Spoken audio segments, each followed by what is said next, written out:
I'm thinking with all the others too. This phenomenon just seems to grow bigger rather than smaller. Normally, when something breaks out and it's a huge success, there's a kind of a sequel that does okay, and then the next one doesn't do quite as well. But there's a sense that this thing's getting bigger. I don't know whether you still get surprised by this phenomenon, or whether at this stage it's all just one big blur of crazy. Both. I mean, it's the shock from it all is definitely not there, but the excitement's still there, man. I mean, it's either way. You sit back and you look and you're just like, wow, this is incredible. I mean, I describe it as being in the eye of the storm. You know, it's like if you look at the storm from the outside, it's chaos. When you're right in the middle, right in the center, it's calm. I know your dad, David, has been in this business a long time. He plays your father in this, and you've been in this business as you're too. So you're kind of aware of the idea of longevity and how a career works and all the rest.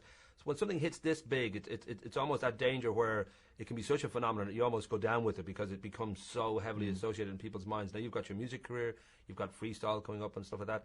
Is that something that's really important to you, that you want to have, you know, a long career? You don't want to be like Pikachu, where it's like this crazy phenomenon and then it's gone. You know, I don't know whether it feels kind of scary in a way that it's you so know what? big. Yeah, I think there is that stigma sometimes that, you know, when something becomes so big, that it can be scary.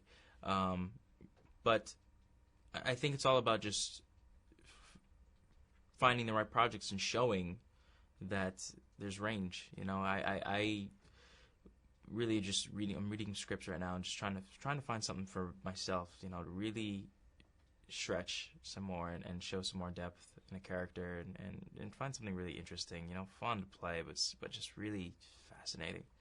It'd be awesome. I know that probably if it wasn't for Scientology, I think Disney would be the biggest cult in Hollywood. In that sense that right now, they've got dancing tweens and singing chihuahuas wrapped up. It's their world. They know exactly what people want. I don't know whether for you it's kind of, obviously it's a wonderful thing to be part of such a great, well-oiled machine. But I suppose there is a part of you too that, you know, needs to be out there doing other things for yourself and know that, you know, this is a great family and it's a wonderful place to, you know, get this success. But I've got a lot of other things I need to do and a lot of other... I'm an artist, man, so satisfaction is never something that's there. I think, you know, as an artist, you always are hungry. You always are eager for something more. Always want you always want more. Always want something to latch on to be able to create more. And I, you know, of course, like you said, this is an incredible project.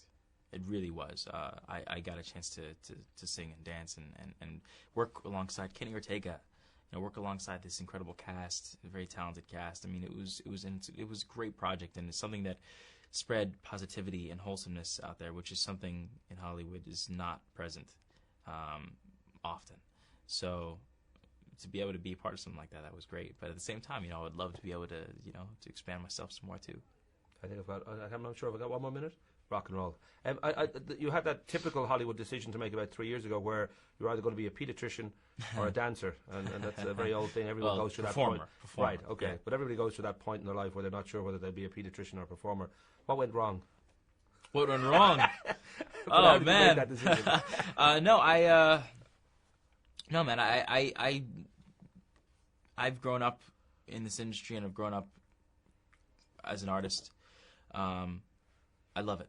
I always knew that I'd want it in my life in some respect.